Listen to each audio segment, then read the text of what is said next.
Right now, some people are feeling frustrated with Elon Musk and his ties to the federal government, and they're taking out that frustration on Tesla. Some Tesla owners are even facing backlash just for driving their cars. And it's not just happening in the UK. Several countries are rejecting Tesla's Cybertruck, calling it unsafe for regular roads. From razor-sharp edges to its massive size and weight, governments are stepping in, seizing Cybertrucks, and even blocking their registrations. But why exactly are these countries turning away one of the most hyped vehicles ever? Could even more bans be coming soon?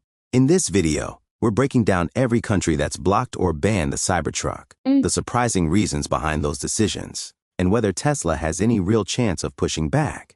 Buckle up, because this story is just getting started.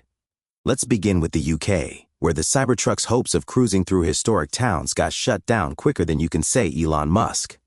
In January 2025, police in Greater Manchester took a Cybertruck off the road because it didn't have a certificate of conformity. In other words, it failed to meet local safety rules. And honestly, the list of problems sounds like a roast. First, there's the size. This thing weighs nearly 7,000 pounds and measures more than 2.2 meters wide. That's not just big, it's oversized by UK standards. To legally drive something that large, you'd need a special category cone license, the same one used for small commercial trucks. Then there's the look. Sure, the Cybertruck's stainless steel body looks like something from a sci-fi movie, but those sharp edges? They don't meet the UK's rule that cars must have edges rounded to at least 3.2 millimeters. Why? Because sharp metal and pedestrians are a dangerous combo. Imagine getting bumped by one of these at low speed. You'd come out looking like you tangled with a giant metal cheese grater. And let's talk about the lights. The Cybertruck's full-width LED light bar might look futuristic, but it doesn't meet UK standards for brightness, placement, and visibility. Also, the fact that this beast goes from 0 to 60 miles per hour in just 2.6 seconds, with a vehicle that weighs over 3.5 tons, that kind of speed made safety regulators nervous. Now let's jump over to Ireland, the land of green hills, old castles, and absolutely no space for a Cybertruck. Seriously, have you ever seen those tiny, winding roads in the countryside? Trying to fit a nearly 7,000-pound steel monster into an Irish village is like trying to park a bulldozer in a bike rack. But it's not just about narrow roads. Ireland, like much of Europe, has strict safety laws. And those same sharp steel edges that were a problem in the UK? Yeah, they're a huge issue here too. Irish laws say vehicles must be built to lower the risk of injury in an accident, especially to pedestrians. The Cybertruck, with its stiff body, is about as gentle as a wrecking ball. Then there's the weight issue. In Europe, if you have a standard B driver's license, you can only legally drive a vehicle that weighs up to 3.5 tons. The Cybertruck pushes right up against that limit, and that's before you pack it with camping gear, surfboards, or anything else for a road trip. Throw in the weight of a full Irish breakfast, because let's face it, you're bringing snacks, and suddenly your license doesn't cover it anymore. Let's not forget Tesla's 2024 recall over sticky accelerator pedals. That recall affected thousands of Cybertrucks. Imagine flying through downtown Dublin, unable to stop, zooming past landmarks like the Spire of Dublin. Not exactly the kind of holiday story you want to tell. Now, heading down under to Australia, the Cybertruck got a firm no from local regulators. And really, can you blame them? Australia is home to some of the world's deadliest wildlife. Adding a steel beast with the crash resistance of a tank wasn't on their to-do list. First off, safety again. Those same sharp edges and that stiff exoskeleton are big problems. Most vehicles are designed to crumple a bit during crashes to absorb impact. The Cybertruck, though, stays solid, turning a crash into a much more dangerous situation. And let's talk animals. If you hit a kangaroo in this thing, the truck might not even get a dent, but the poor animal could become airborne. That's not something anyone wants to deal with.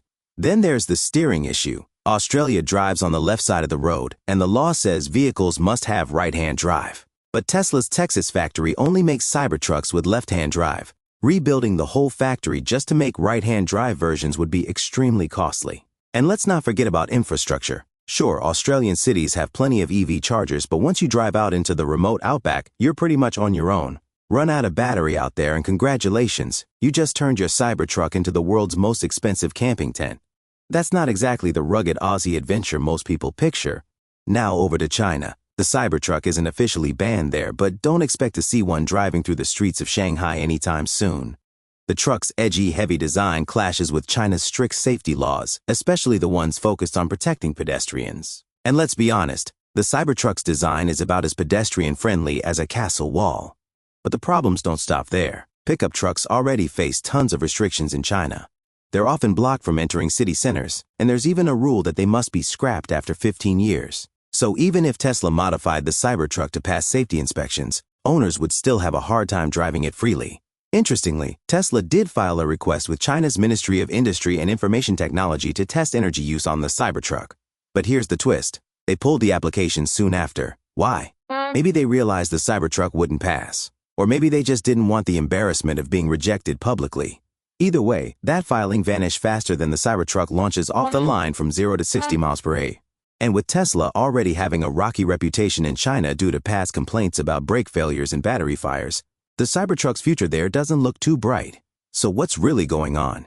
Is the Cybertruck just being misunderstood? Or is it honestly too extreme for today's roads? Let me know what you think in the comments. And if you're into wild tech updates and EV news, make sure to subscribe.